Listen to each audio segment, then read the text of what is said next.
Alrighty, folks, we are live with the third installment of the Modern Coach series here with the great and powerful Hannah Eden. Thank you for Oh, joining us, wow. Hannah. Thank you. What an epic Yeah. intro. The great and powerful. Like, I feel like something's going to happen now. Thank you very much. I appreciate it. And I'm really excited to be here. Cool, very nice.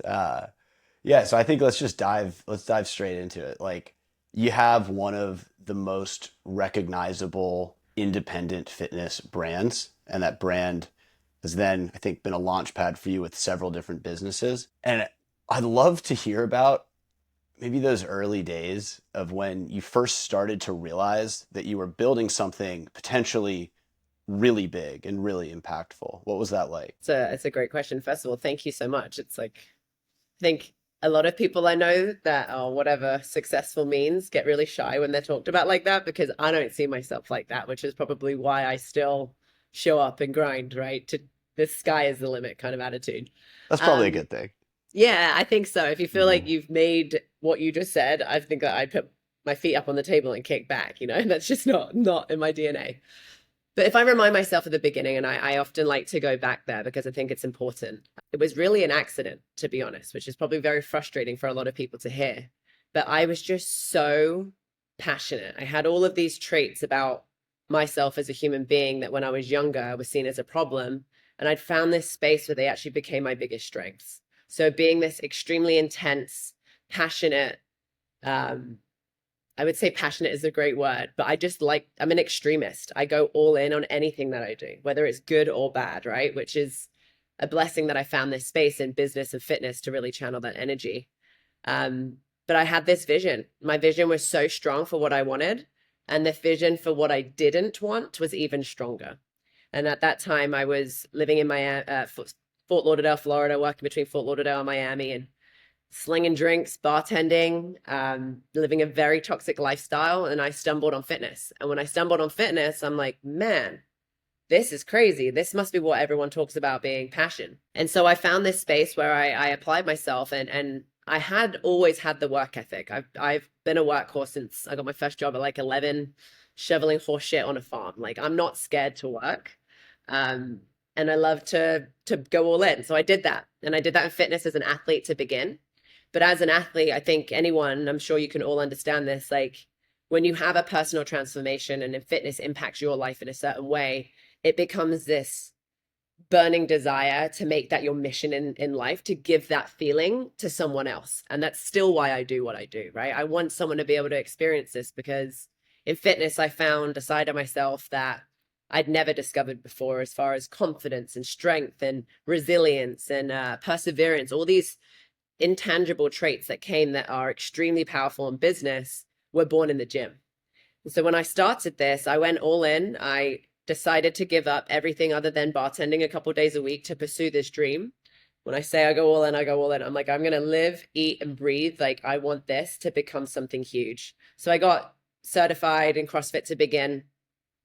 And then the vision began. I stumbled onto this accident of applying to a competition to be the face of Reebok One back in 2014, 2015. And man, we could go on and on here, but that's where I started to see like, oh wow, like this could become something. I'm meeting some of the biggest names in the industry. I get to decide where I go with this.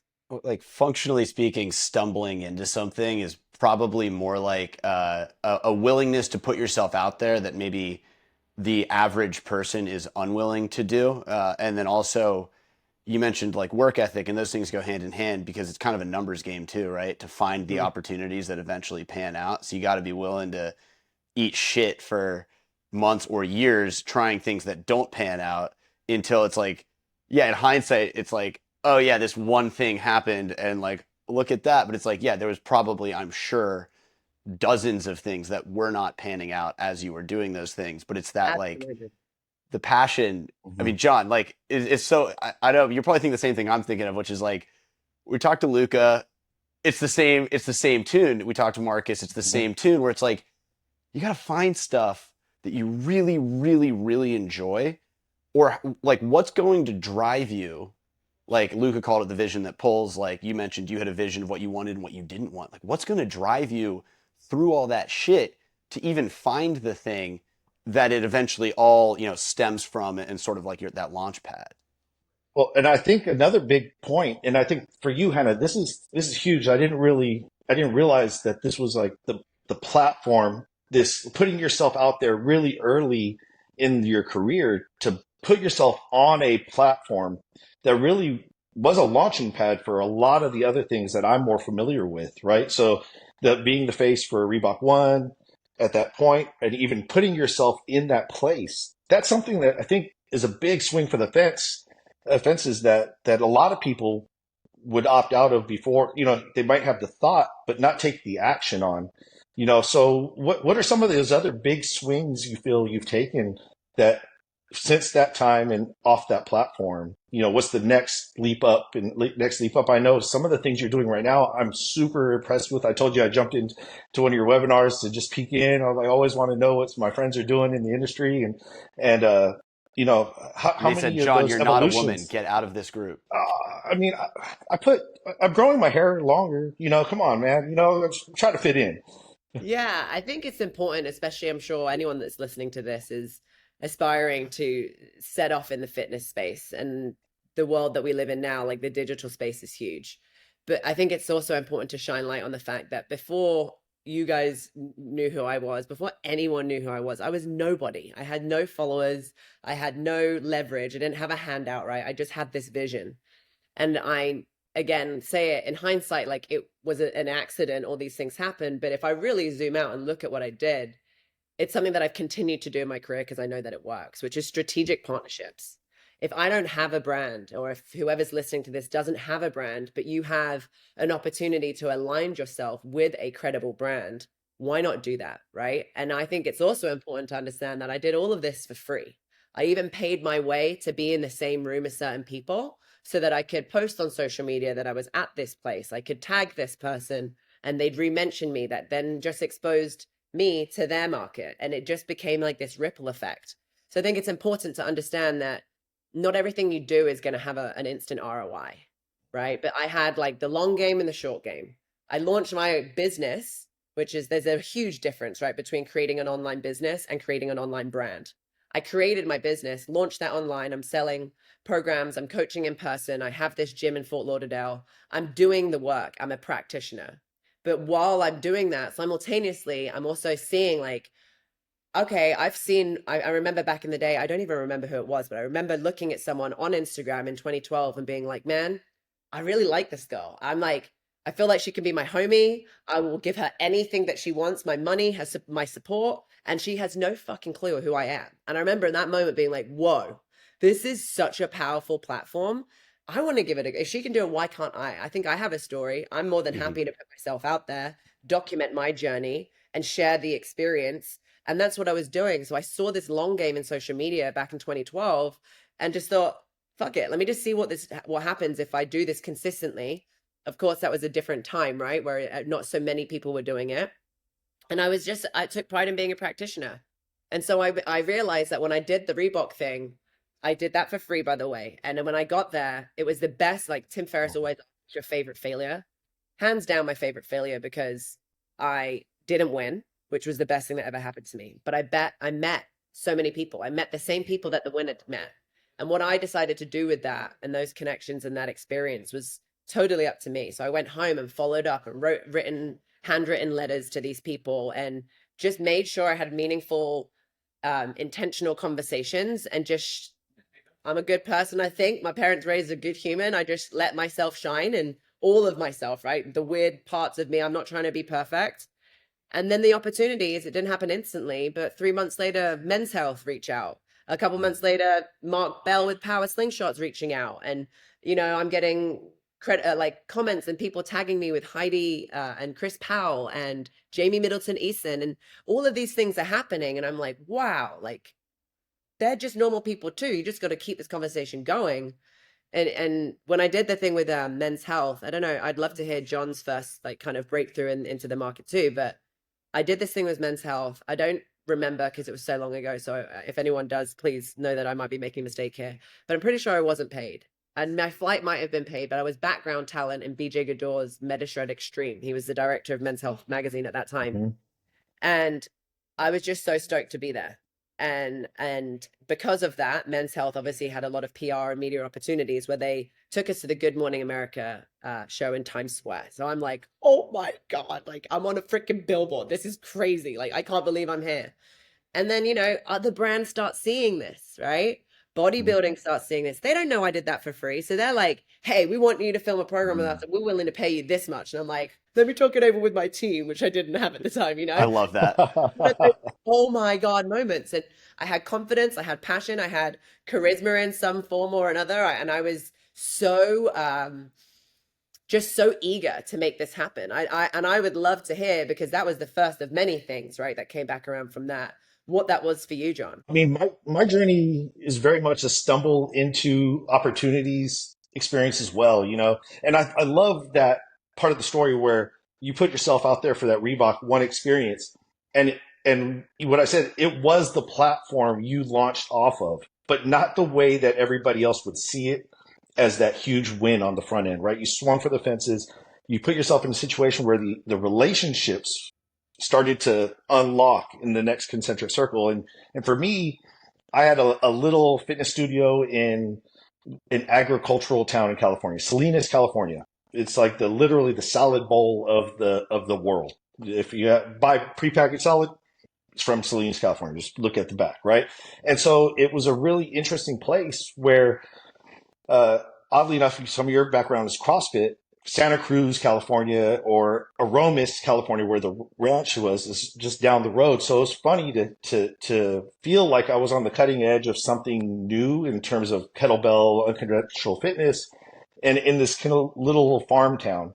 And we didn't know up from down, but we started putting out content on social media. I had a person that was a kind of starving artist, a hip hop artist, underground hip hop artist. So he had to learn how to make his own flyers, do photo and video, and we made like homemade music videos for his music, his hip hop music, in the studio that had fitness themed stuff. It was a really interesting time, but all that artistry and putting out content that really wasn't even, it was more educational content. I taught seminars, so that was kind of the area that unlocked my growth, was being in the education space, networking with other people that were presenting like certification content, and then earning the opportunity to be in front of other people, other coaches that were looking to learn and grow. And funny enough, did some content for a unconventional training magazine called My Mad Methods. And when the person who ran that magazine took a role on it, they were asking who would teach a seminar that would incorporate all of this stuff that we do, which is all really eclectic. And you know, earlier before CrossFit, even many pieces of fitness were very compartmentalized. You know, I'm a yoga practitioner, or I do kettlebells, but not too many people, you know, now it's much more common. People do more multimodal, mixed modal, mixed methods, and build their own kind of flavor. But at the time, it was really novel. So when they asked, well, who's the guy? And you know, like Mark, my predecessor at On, he's like, I think I know who we need to bring in. So it's all relationship based. Like you said, sometimes you know, I didn't get paid to do any of that content, but it was an opportunity to share my passion and present a perspective that I thought was novel. And I didn't know what it was going to lead to, but it really led to some pretty awesome experiences. And as you're speaking, it is reminding me, like, I think that's also something that gave us not a competitive edge, but at the same time a competitive edge, right? Because people were very fixated and stayed inside boxes. And I remember when we decided to open up our gym, I was a CrossFit athlete at heart, but realized like I'm giving my entire life to this sport and I'm not going to go to the games. Like I have so many strengths, but I've got a back injury that's not working with me. And when I started to open up and really hone in on my coaching skills and try and become the best coach, I was like, okay, well, I'm still in the bartending world where a lot of people hear the word CrossFit, they run a million miles, right? So what can I do to help these people feel like there's less of a barrier to entry, but they get the same feeling or the same results of this intangible empowerment that we talk about, right? That CrossFit gives us to them. So we eliminated the barbell, and that's where the birth of Pump Fit came out, right? Which was our gym that we had that really helped our brand skyrocket online. And my husband and I owned that gym, and we sat down before we opened it and was like, what do we want to be? I think we don't want to specialize in anything, actually. I think we want to Mm. generalize in absolutely everything. And so all of our shirts were like bodybuilding, running, gymnastics, kettlebell flow, animal flow. Like we didn't specialize. We did a fantastic job of generalizing, and whatever our passion was in that moment or an interest that we had as a practitioner and a coach, we brought it in. It was this never ending Mm. evolving database of fitness, right? That we didn't stay inside of a box. And I think that's really interesting. And I would say that is what Dom is also doing, but in the tech space, you know, and I think that Yeah. that's what helps you stand out, is being able to feel so aligned and passionate about what you're doing, and then try and have other people get what it is you're feeling or trying to bring to light. I mean, can you dig maybe like one layer deeper there as to how you successfully like, or let me frame it like this. Everybody says niche down. That's like that's up top three words of wisdom, right? And it's we all know why they say that, and we talked about this briefly offline about, right before this, about a product that you just launched that benefited from niching down. But you just said that you succeeded by doing exactly the opposite with your first gym. You did not niche down. You generalized with that gym, and it worked. Why do you think it worked? Was there an appetite for that specifically, that more general kind of education set? Why do you think that Yes. worked? So I'm going to totally contradict myself now. The exercises that came in constantly varied, right? That's what CrossFit approach was, constantly varied fitness. So we love that. Like I put everything inside of a hopper. I circle it, whatever falls out, I can be decent at. I don't need to be an expert at it, right? But what we did do that was the same was our layout, our template, if you will, like our secret sauce. So every single Monday was a Monster Monday. It was 30, 60, 90, no matter what. Every Tuesday was Tabata Tuesday. Every Wednesday was Wacky Wednesday. Every Thursday was circuit training. So people showed up, and the outline and the intervals and the timing of the workout would remain the same at all times. So it was interval training, right? Group fitness interval training. But what went in was constantly different. So you would never Mhm. essentially repeat a workout. So I did somewhat go all in on this one app template, which, by the way, I've tried to veer off from that, launching it online, and people like it for a second. They're like, no, bring it back. So we are always like Mhm. stuck to our school curriculum, you know, and we have one day a week where who knows what happens. It's called Wacky Wednesday, and anything goes. But people like to know what they're going to get, but they don't necessarily want to know how it's going to feel. I love You, that, our yeah. gym ran off similar templating, but we used all these different tools. And even if the movement patterns were the same, the sensation of interacting with a different tool taught a different lesson, gave a different challenge. And being able to, as you said, like you brought in all these things, you know, I think even as an educator, my goal is to create context around a whole bunch of opportunities to bring people the opportunity to like narrow their focus and go deeper if they want to. Mm-hmm. But you give them something that's holistic and is delivered in a way that is very appetizing. How many people maybe have taken that path for further past what you introduced, but you always well, one, every room you jump into, the energy increases. Like we've been able to be in the same place at On It, and the things you talk about, like passionately showing up and being yourself and being eager to learn, grow, and contribute. Man, Hannah, like there's never been a time where I've been in the same place with you where I didn't feel more energized and more uplifted Oh, as a bless result of your presence in the room. And I just wanted to say that. But on top of that, like I just love the openness that's translated between like what you brought into your gym, like all the different modalities, and being okay like presenting and growing through that offering, like with the offering, like bringing in more dynamic things, introducing people to things, and then being that same person jumping into a room, when we had like things like On It with a whole bunch of people, like how many times I would talk to people and they're like, Hannah's awesome, and the the inquisitive and supportive nature that you continue to bring to everybody you interact with is still there. Like you're still that coach that everybody would want to show up for at the local studio, right? Like because you. you still have that like very validating and supportive energy. And I just wanted to make sure I got a chance to say that on camera. Thank you. Thank you. And the feeling is mutual. I think that's also, we talked about this at the beginning too, but anyone that is successful for a long time, I think in anything, has to be a decent human being. You might skyrocket and make it to a certain point, but whether it's 3 months, 3 years, or 30 years, at some point that's coming to an end for you if you're a piece of shit human, right? Like Yeah. we got to remember who we are, where we came from, and what, I don't know. I grew up in a household where being a good person was something that was extremely important. And now I get to be like the same person in every room that I'm in. And to me, that's success, not financial, not freedom, like just feeling so at peace with, I only have one mask and it's me. Like I'm here, no matter what room I'm in, I'm the same person. And that's ultimately, I think, what brings success, you know?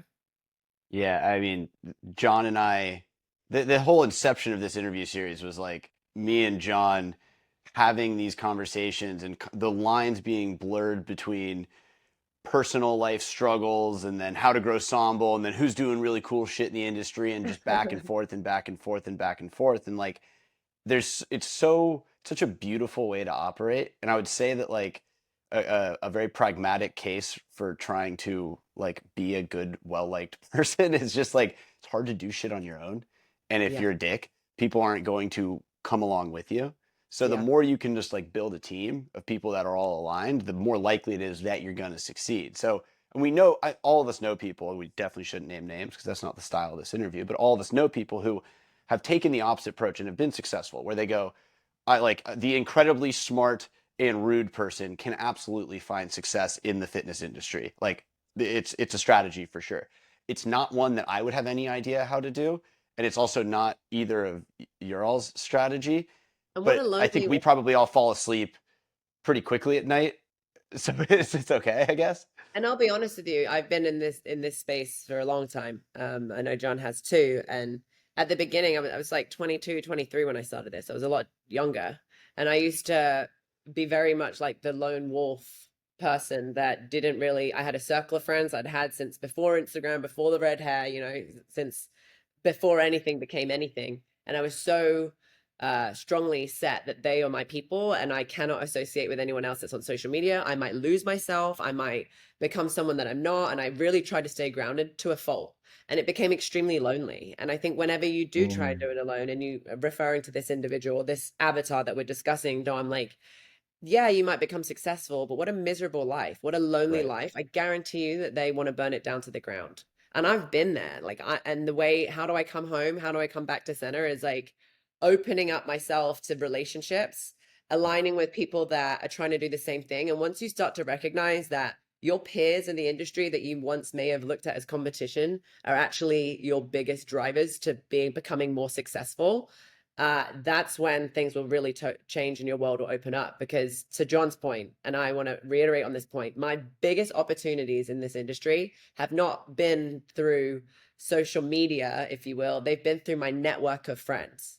Like someone has said, "Oh, I can't make this job, but I have just the girl for you," or you know what, you were really good, and I like the vibe that we had on the set of Men's Health when you were the background talent. Do you want to host your own DVD with Women's Health? I'm like, me? Why me? You could choose anyone because you're a good person and you're not a diva. And I think that everyone deserves a break. And then I now look at any opportunity I give to anyone. If I have the chance to do that for someone, like let me open that door for you. And it's such mm. an incredible feeling that you want to do it more and more and more. Whereas if you're alone, your guard is up, you're living this very miserable life because you're arrogant and you think that your way is the only way and that everyone is competition.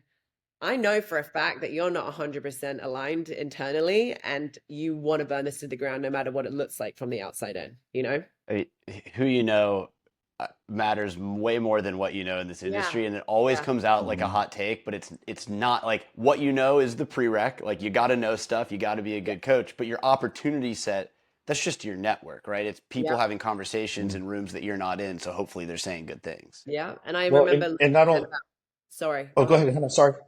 I was just going to tie it back to Sombol. You know, I know that on the back end of your event, like the way that you have do things, I remember you saying that out loud, like that's unheard of. And a lot of people might be like, no, I don't want to sell tickets to anyone else's event. I don't want to collaborate with anyone. Like it's mine. More minds are greater than one. Let me tell you something. There are enough fucking people in this world to cater to. Right. And if people Right. aren't your people, they're not going to, you can't make them stay by isolating yourself. They're going to go. So be cool with that. And if you are cool with that, they might come back into your world at some point. And that's It's a also okay, you know? it's a great forcing Yeah. function to have to be a really excellent coach, right? Like Yeah. if you're going out into the world and putting a product out there that people don't want to stay around, don't want to stick with, then that's not the right product. And no amount of uh, like effective non-competes, like that, nothing like that is going to, that's not just going to help you. That's just delaying the inevitable. So yeah, I think it's Or even absolutely the right way to piggybacking look off at it. that, maybe it is the right product, but that's just not your right person, Yeah, you know? And I've Exactly. over right. the years, right? Of like, I don't want to cater to everyone. I want to stay aligned with what I'm passionate about, and the right people will show up in my world. If I'm trying to please everyone, I'm getting so far away from what my core value is and what my personal interest is that I'm not going to feel good about this if I talk about it. It's not going to become magnetic if I'm not 100% aligned with what it is I'm doing, you know? So can I piggyback off that then and ask a question that's switching gears a little bit, but I know a lot of people listening to this are going to care about. When I did a webinar about 2 months ago with Michael Latore, we asked people, hey, your personal trainers, like, what do you want to talk about? Like, what are you struggling with to grow your business? And about a quarter of the questions were about work-life balance and time management. I look at what you've done, the businesses that you run, multiple businesses, the family that you have, and the personal athletic feats, which we need to cover before this interview is done.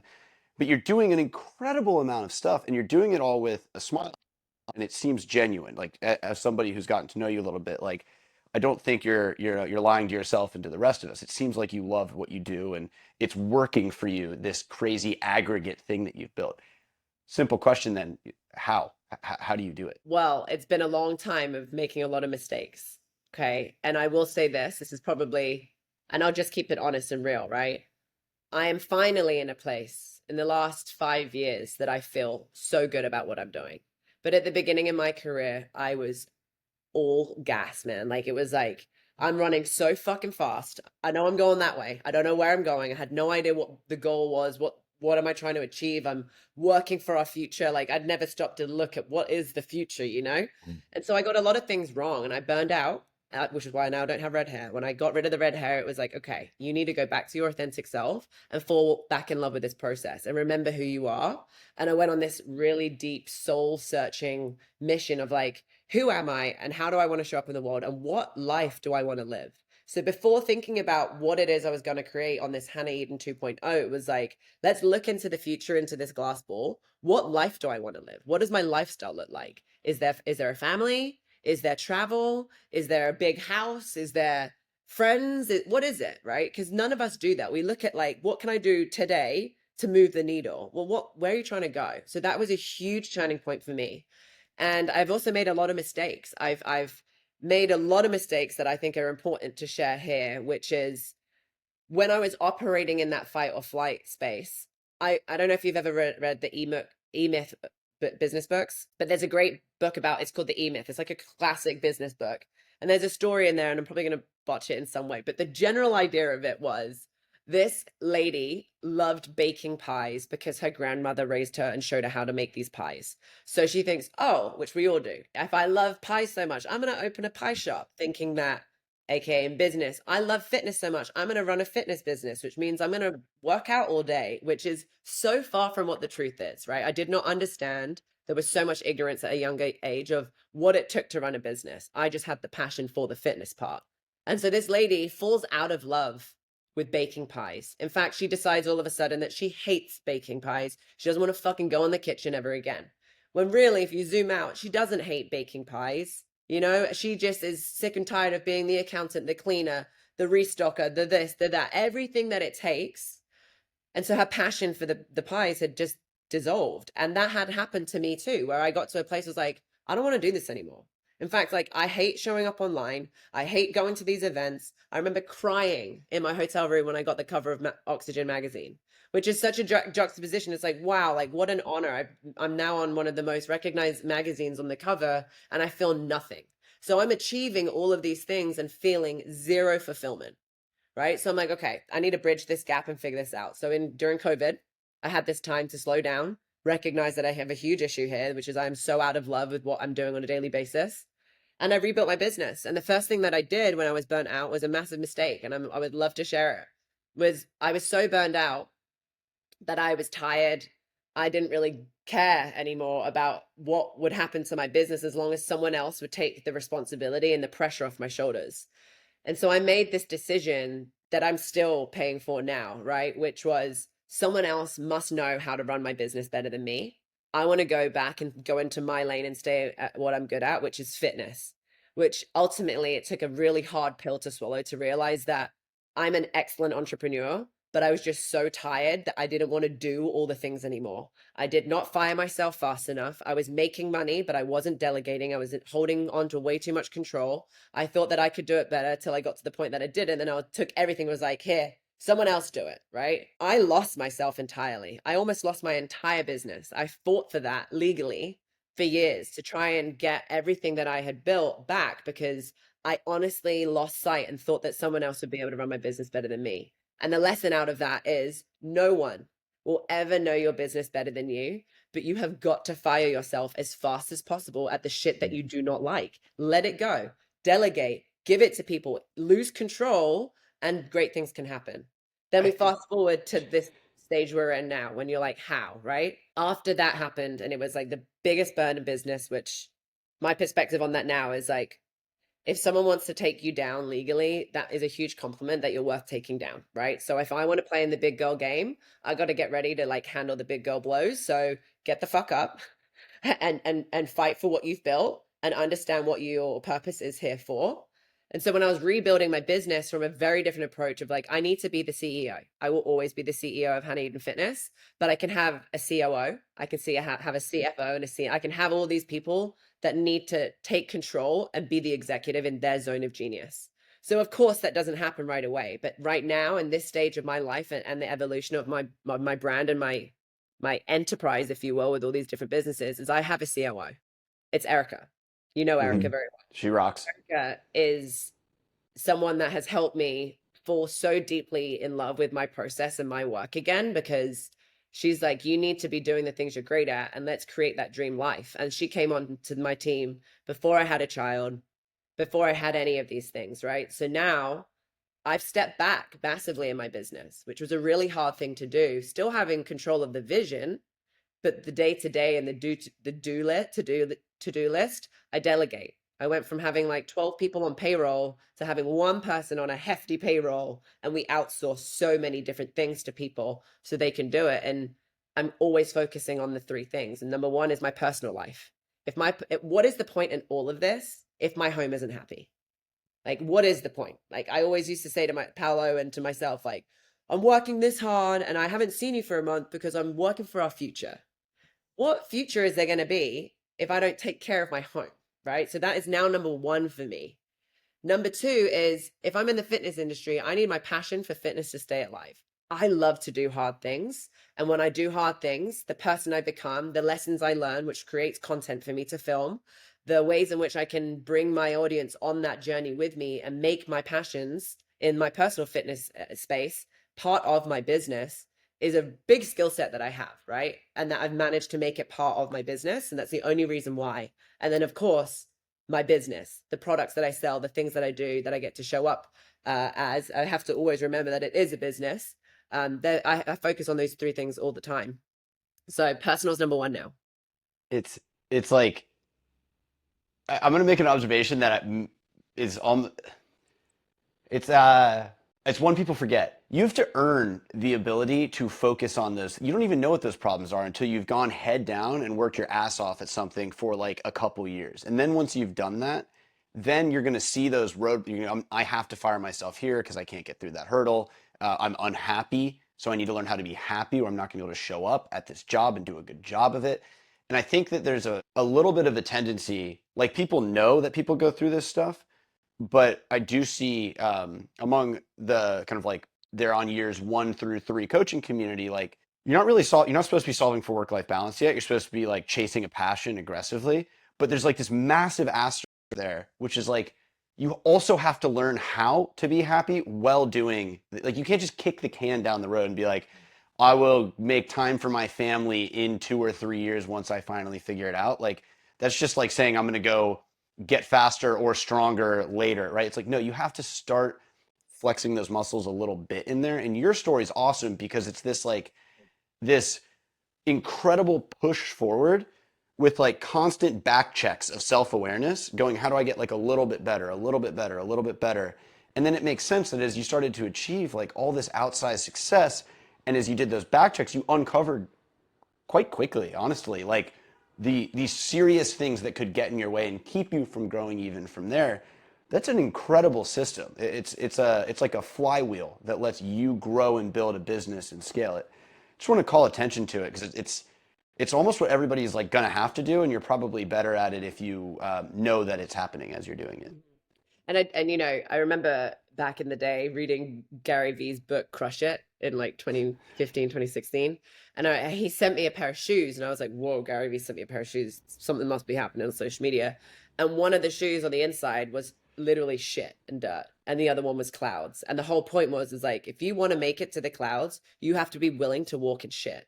And I remember that stayed with me. And I think that's important. Everyone wants a quick fix. Everyone wants to like heal the hustle and think that success is going to appear. Let's be honest, it's not. It doesn't mean that you have to hustle forever, but if you really want to make it to a place of greatness, you have to be willing to do whatever it takes to be great.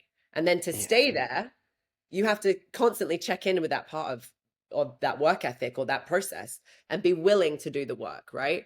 I don't think it's sustainable for very long, but I just think that anyone that's coming up in this new era of fitness entrepreneurs, like it doesn't happen overnight. Things can happen quicker than they used to just because of the evolution of social media and the way that things work now. But you still have to be willing to show up. And Yeah. that's so important.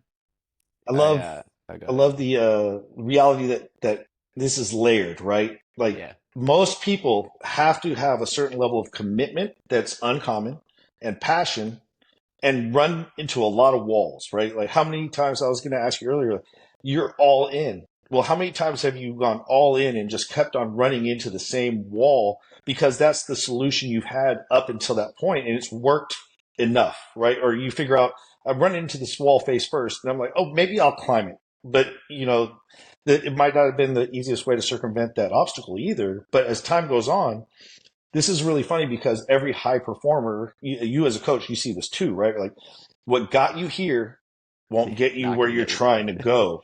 But it's hard to realize when you're at the end of the chapter you've been in and like how many chapters you've carried on the early game into a game that really is evolved and it's costing so much, right? So one of the groups that I really loved presenting to are tactical athletes and special operations. And you see people who are, you know, it's like pro athletes. So they're in their 30s. They're old compared to the people that are still young and fire breathing. You see this in CrossFit a lot of ways too. You have to get totally different strategies to keep the high level of performance up. But it's so hard. So you translate this to business owners, it's so hard to let go of the old playbook, the old identity. And you hit on that in so many different ways, right? That even as you as a person to find yourself, you had to transcend the group that you associated your identity with and expand on that so that you could be more holistically well, have more alignment in the relationships that you maintain and unlock the opportunities for growth you've had. I just love the recurring themes that are showing up in this It's conversation. also a really interesting thought, right? Which it takes a few blows to realize that this is just the game, which Yeah. is That's unfortunate really because usually funny. when someone feels the first blow, they're like, I'm out, right? But I think that a lot of people that start in entrepreneurship or fitness business or whatever as a coach, you think it's just going to be this constant climb. And for a few years, that might be it. And naivety is great, right? Live in that naive space. But when the first thing happens and kicks you down or punches you right in the gut, you can stay down, you can feel your feelings, you can do all of that. But that is the world of entrepreneurship. And it is this crazy up and down graph that you have to fall in love with. And once you recognize like, oh, like it took me a long time to realize like, oh, that's what I love about this game. Like I don't ever want to, it's easy and boring when you're doing this. It's like, how do you reinvent yourself? How do you stay relevant? How do you make this idea that is absolutely nothing become something huge? And that anticipation towards what the goal is what gets me that gets me off that, and the same thing in fitness and the same thing in business. And I've learned that about myself in fitness. Again, all the lessons of business have been born there. And Dom, you said you wanted to talk about the fitness thing, right, of these personal goals I'm doing, and I want to Yeah. share one of them. Please. I mean, can I even like add a frame or like kind of a lens in which maybe you could speak about this that I think people Yeah. will find really interesting? Like I think for coaches who are just trying to get started or kind of in like the middle phase of their career, it's all about adding like legitimacy, right? Like there has to be a reason for people to care about what it is that you're building as a coach. And I think one of the best ways to do that is to go out and do something really, really impressive, whether that's a marathon, whether that's a weight gain or weight loss or a strength goal, like something you do something physically impressive that people go, wow, I'd like to do that too. And that becomes kind of this like the heart in which, that beats that the business can be built on top of. You've done many things that I think would fall into that bucket. And I'm curious to know how you feel like that's affected your business to the degree that it was intentional or just something you loved doing. And maybe that's what you're about to get into anyways. But I think this concept is really important for people to understand. Yeah, I think the concept itself, I think what separates good from great is the great are practitioners, right? Yeah. That doesn't mean that you need to be the best. It just means that you're willing to do what you're asking your clients to do, which is to do something new, to do something hard that pushes them outside of their comfort zone, that seems so far away, that seems so unrealistic, right? And I think if you show your audience and you show the people that you're working with that you're willing to do the same thing over and over and over again, it's this like connection point that you get that you can relate. It's the same but different, It doesn't need to be an Ironman. It doesn't need to be. So the first time I did this was running and cycling around the country of Iceland. Okay.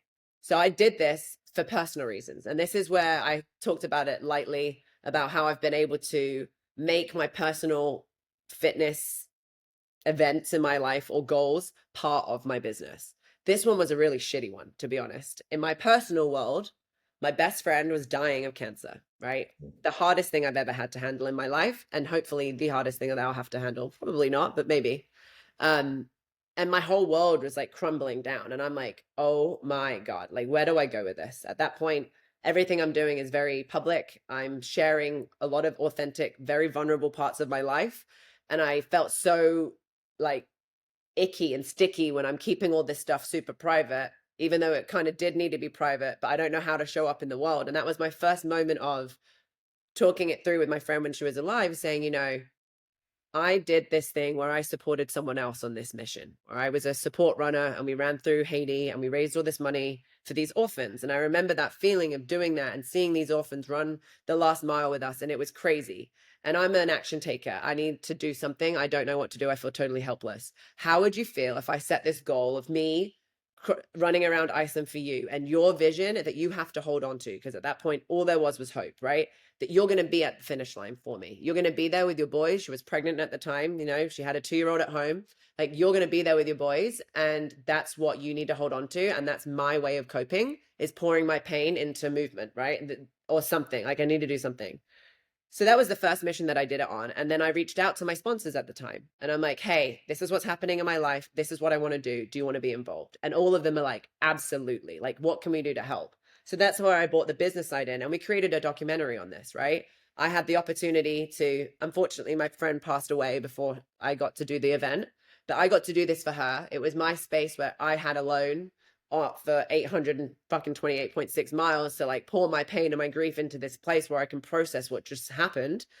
I get to raise awareness for cancer. I get to raise money, which is something that is a big thing for me. I want to give back and do charitable work for the Huntsman Cancer Institute.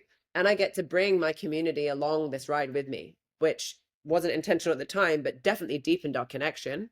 I asked, please write me a letter on how cancer has affected you in your life in some way, because this cause is so much greater than me. And I want to read these letters every morning as my pre-workout, right? That's the first one. Of course, I've done stuff ever since. But what I realized with that is hopefully I don't ever have to go through something so sad again or personal like that and have to connect it to my business. But what I've realized is I'm able to do things for me and still make it part of my business where it benefits everyone, right? So this Ironman, right? I get pregnant last year. Well, not last year. I had my baby last year. He's 14 months now. And I had a total identity crisis. I know that before the baby, I'm this outputter. Like, I love high performance as far as being an athlete. This is all I know is like intensity, go, go, go, go, go. I don't have this baby. I think I allowed society to tell me for some reason that part of my life and myself would be dead now. Like, I have to let that go. And so whenever I was in my postpartum phase, I was really struggling with what the future would look like for me in my athletic career. And so I'm like, okay, I'm going to do an Ironman. I've always known about this. I grew up Naturally. with a godmother, like casual, right? I grew up with a godmother that I saw her doing these superhuman feats, and I'm like, this is fucking epic. Like, I want to do that, but it's so far out of touch. And so I'm a beginner again. I'm totally out of touch with my body. My fitness is off the game. I've lost all this strength that I've had for 10 years and not ever had to question. I've lost the fitness that I'd built. But this is a great opportunity for me to start and get back in touch with my clients that are also beginners, that are also not the fittest, strongest person in the room. So I set this goal in January and started to train for it. And then, of course, I'm like, all right, well, I have amazing sponsors and partners in my life. Like, let's make this into something. So I create this idea of, I want to inspire other mums. I want to give permission to women that they can do both, right? That's my vision, right? Because I know I want to be the best mum I can be, but I'm still Hannah, right? I'm more than just a mom. And if you want to be just a mom, that's cool, man. If that's what your dreams are, that's incredible. But I just know for me, there's more that I want. And I've had that exposure. I've spent the last 10 years discovering that I need to constantly move the dial in myself, my mind, my body, for me to feel fulfilled. So if I want to be a fulfilled mother, I have to keep this part of myself alive. So I had this pitch deck, reached out to my sponsors and said, hey, would you want to be part of this? I'm going to create a documentary whether you want to be part of it or not, but would you like to spearhead it? And we're like, yeah, we'd love to. And then Plunge are involved and Yeti are involved and all these other Onnit's involved, like all these other brands are involved because now we're releasing a 3-part docu-series that's going to go on the platform that's streamed to millions of subscribers. And I've been to Italy to do the full. I went to Hawaii to do the half. I'm going to what I freaking qualified for world championships somehow Sick. on my first one, which is New Zealand. And not only is it feeding the business, right, for the content I create and the work that I do, I'm creating programs around it. But now I get to bring my family and go on vacation to Italy and go on vacation to New Zealand and do all these things and fulfill everything all with one goal, you know? So it's a very interesting way, but I managed to make it all come together. You It's know, it's really interesting this evolution in your personal life. And we go back to like the first pillar for you has had a shift. Like there'd be a shuffle and a redistribution of like where your first thoughts or your first pour of energy was into is now alignment with your personal life. Now you're saying, look at this. I'm going to do all these amazing things, but it's something I get to share with my audience, but it's something I get to share with my family. And becoming a mom and that being a huge driver in the shift of these priorities inevitably, but identity probably as well. And how is that translated to this newer thing that you're doing? Like you said, you're inspiring moms, but you're also inspiring like women in the fitness industry in general, and narrowing that focus. You know, through your experience and narrowing your focus, how is that translated into what you're doing professionally now too in this Yeah. next project? I think I've learned from a lot of mistakes, which I've shown on this and spoken about on this conversation with you guys. And I think that there is an easier way to do it. I worked really hard, but I didn't work the smartest that I could have. And I've been fine tuning this engine of my business on how to sell products online for the better half of the last decade, right? And I've been doing this for so long and I've had success and I know what works. So I had this when I got pregnant and I couldn't keep moving. I'm like, I gotta still create and do stuff. Like, what can I do while I'm super pregnant? And that's when I started DOFA, which is the Digital Online Fitness Academy, which is where I took all of my systems and processes on how I've cultivated the like, know, and trust factor on social media, how I understood the long-term mindset of what it took to run a business and fall in love with entrepreneurship in this crazy world that I'm telling you about. That's like lesson number 1, right? And how to do the things that maybe we're too afraid to ask or we don't know. Like it seems so easy to me now because I've been opening LLCs, incorporating myself, having business expense, like doing all these things. Like I dumbed it down as much as I possibly could for myself at 23 to understand and put it into this curriculum, if you will. All the SOPs that we have in the business to launch. How do we create leads on an everyday basis that will at some point become a customer? And just like everything that we do, I put onto a blueprint. And I've now created this platform for women to come in that are trying to scale their online fitness business too. And those pillars and the core values. And some people come in and they're like, I don't get it. I'm like, trust me, you're going to want to establish this now. Like, what is your dream life? What are your personal passions in fitness? And what are your expertise in fitness? Do they align? If they don't, pause.